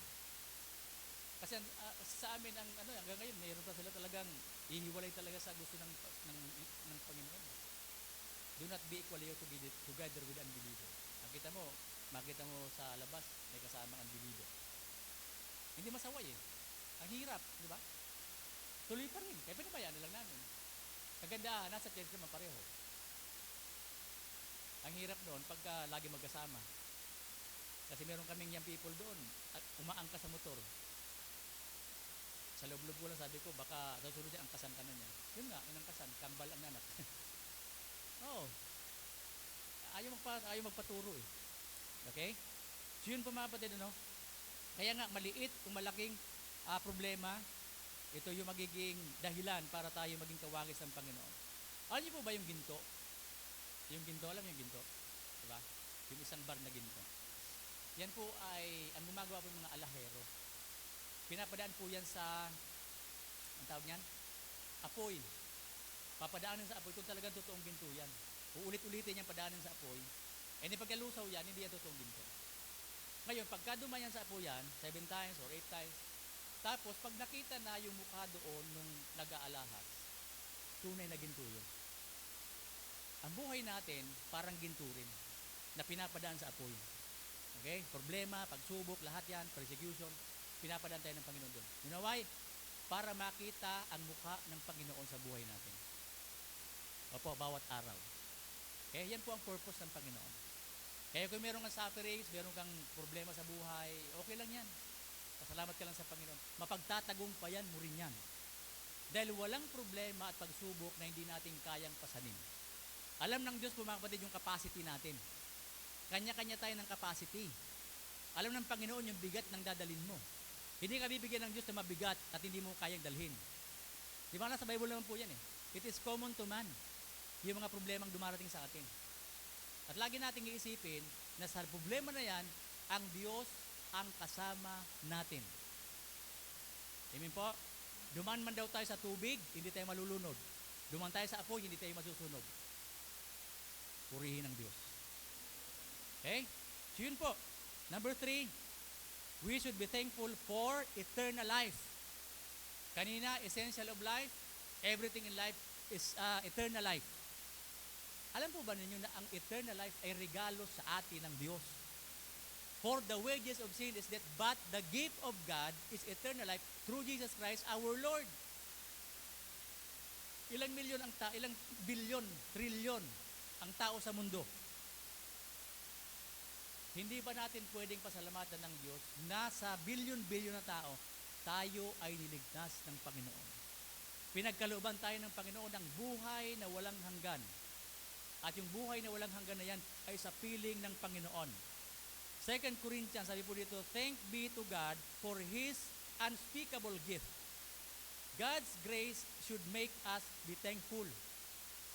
Yung biyaya ng Panginoon ay dapat tayo po ay magpasalamat sa Panginoon because we are all sinners and deserving salvation. We deserve only death and hell. Yun po ang deserve natin. Impyerno tayo pare-pareho pupunta.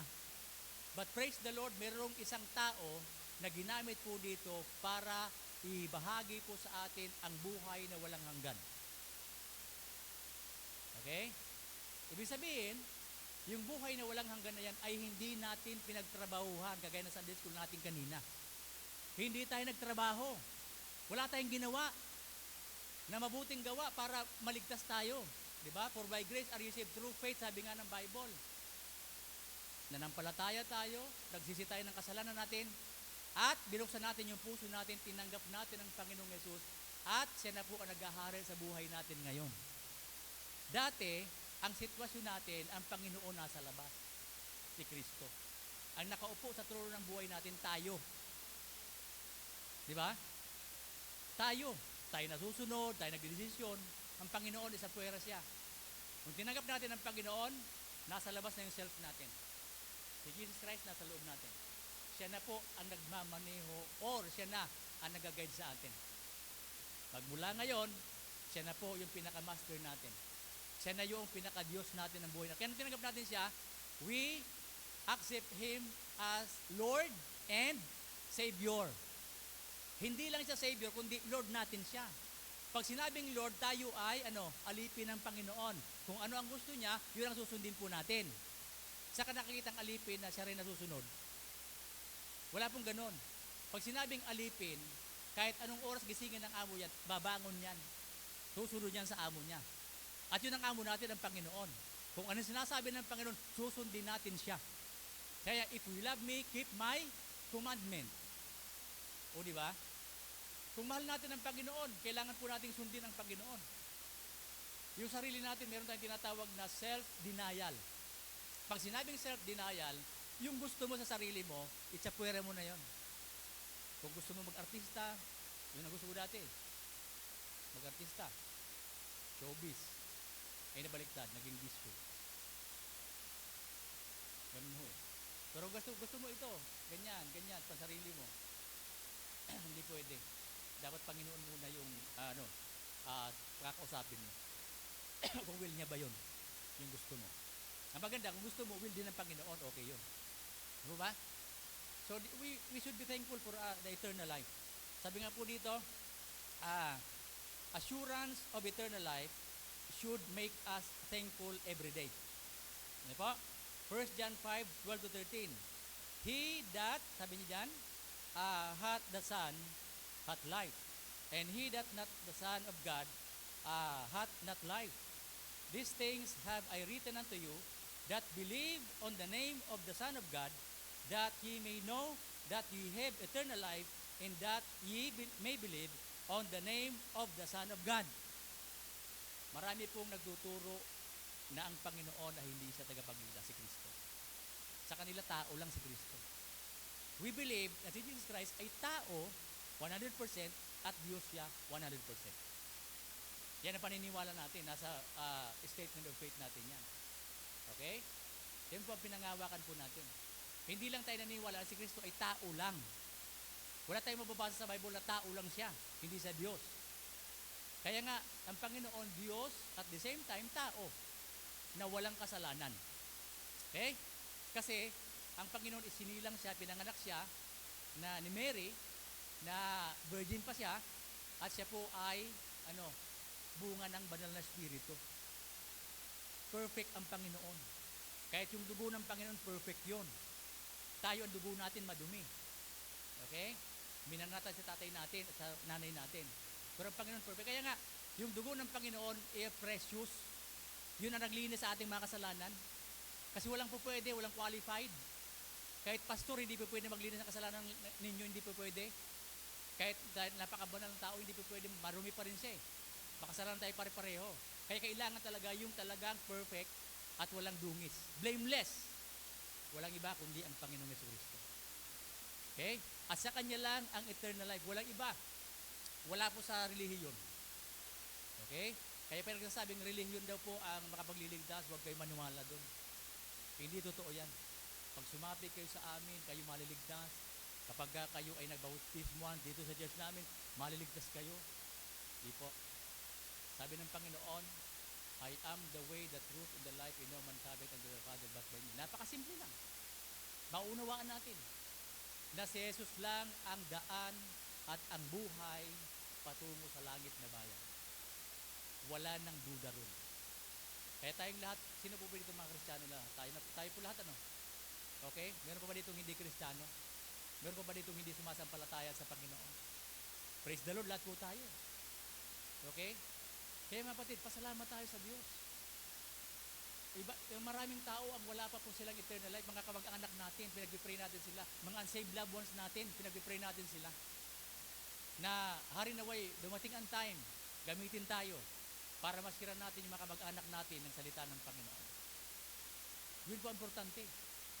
At hindi tayo dapat nahihiya na ibahagi ang salita ng Panginoon. Amen? Lalo na kayo mga young people, pag nasa school kayo, huwag kayong mahiya na magpakilala kayong Kristiyano kayo. Simula pa lang, pakilala na kayong Kristiyano kayo. You know why? Para na sa ganon, aware sila na Kristiyano kayo. Sasabihin nila, napakano mo naman, killjoy. Hindi po makiging killjoy ang pagiging Kristiyano. Kung hindi ka sumama sa kanila sa inuman, sa sugalan, hindi killjoy yung tawag doon. Prinsipyo ng Panginoon mo. Okay? Tatandaan nyo, magkaroon kayo ng prinsipyo sa buhay ninyo. Huwag kayong sasama doon sa mga mangmang na tao. Okay? Alam niyo yung mangmang ganito? Sabi ng tiger, tsaka yung donkey, usap sila. Ano ba ang kulay ng grass? Sabi ng tiger, dilaw. Sabi naman ng donkey, hindi. Ng donkey, sabi niya dilaw. Sabi ng tiger, hindi, green yan.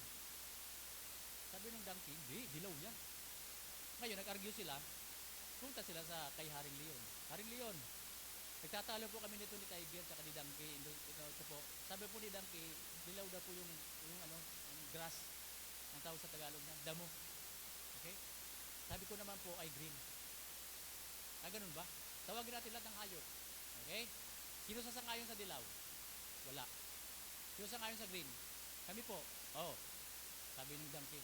Ay sabi ng Tiger. O, di ba? Haring Leon, di ba? Green. Okay? O, ikulong niyo ito si Tiger.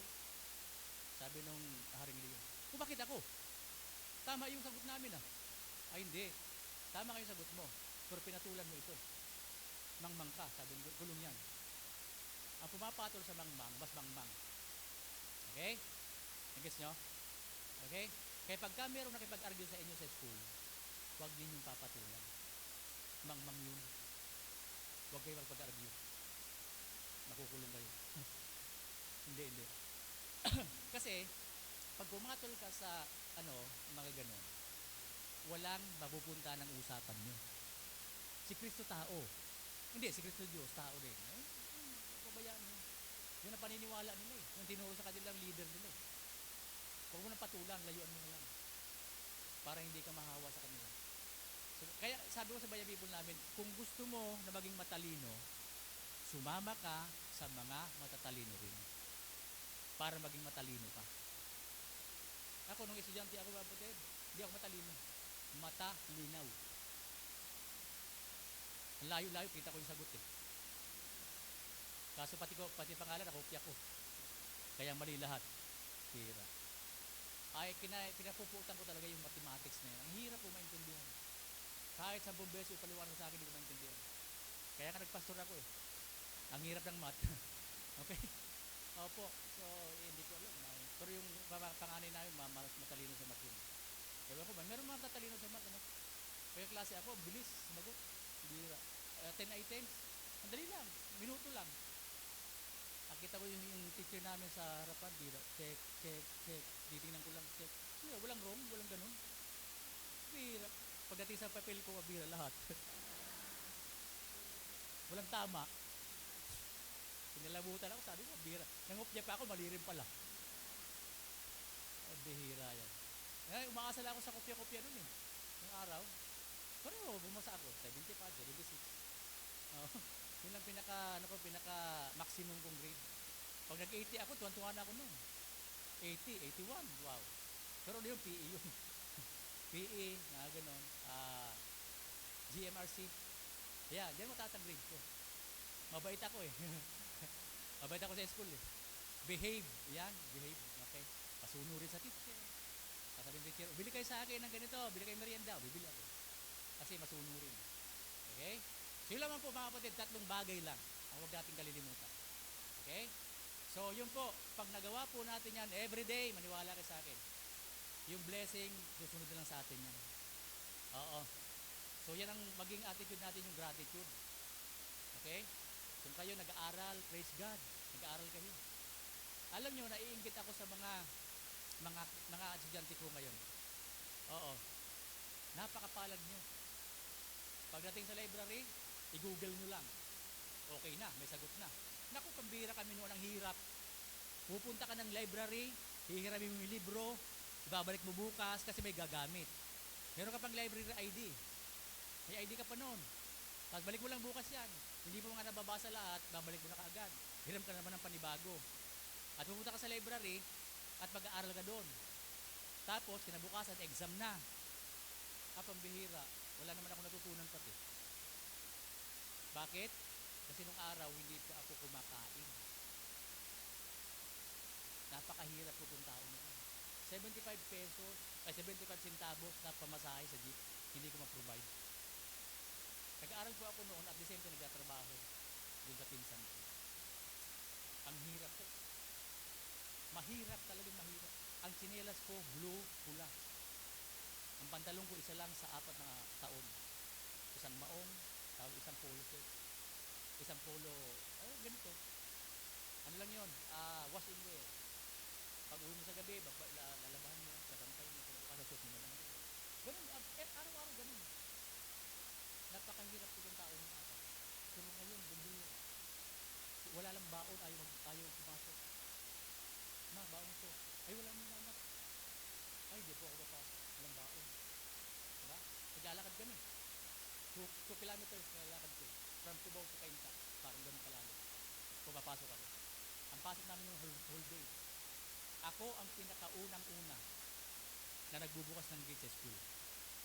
Bakit? Alas 5 pa lang nandun ako. Kasi yung jeep na sinasakyan ko, madaling araw umaalis. Pag hindi ako nakasakay, di ako makakapunta sa school. Doon kasi dumadaan sa school namin yun. Kaya yung gwardiya tulog pa, nandun ako na sa school. Wala akong baon. Nakikikain ako sa klase ko. Naranasan niyo yun? Nakikain kayo sa klase niyo. Yung baon niya na pang tanghalian, hahatiin pa yun para lang sa'yo. Hindi ako nahihiya. Bakit? Pag nahihiya ka, gutom ka. Baka subo ka lang ng 2 subo, okay na yun. Ganun po eh. Tatay ko magsasaka. Alam niyo ba? Share ko lang sa inyo yung tatay ko. Siyam kami magkapatid ha. Ang bilib ako sa tatay ko. Minsan hindi siya nagnakaw para ipakain sa amin. Yun ang pinagmamalaki sa tatay ko. Pagtatrabaho yan, ganda po ba sa trabaho yan, para lang pakainin kami. Minsan wala akong naalala sa kanya na nagnakaw siya para ipakain sa amin. Yun ang hinahangan ko sa tatay. Kaya ngayon, inspiration sa akin yung tatay. Kaya grabe sabi ko, yung sobrang hirap, ano ba yung kanin niya, 2 takal na kanin, yung kalahati ng kamote. Sa dami namin. 1 takal, 1 kutsara lang. Sa'yo yan. Hati-hatiin na yan. Pag hindi ka sumubay sa pagkain, gutom ka. Sa dami namin. Pagka sinabi, okay na tayo, hindi pa pwede, hindi ka sasabay. Kasi nakahalatag na yan eh. Kasi pagka hindi ka kumain, may kakakainin mo. So wala kang kakainin. Kawawa ka. Kaya ngayon, tawag nito, kami naman mga anak, patipiran kami. Ako, ang anak namin 2. Yung isang kapatid ko, 1. Yung 2 kong kapatid, 2. Ganun lang. Kasi naranasan namin yung sobrang dami. Mahirap ang buhay. Okay? Yun lamang po mga kapatid, huwag mong kalimutan. Magpasalamat sa Panginoon. Okay? Tumayo po tayong lahat. Tayo po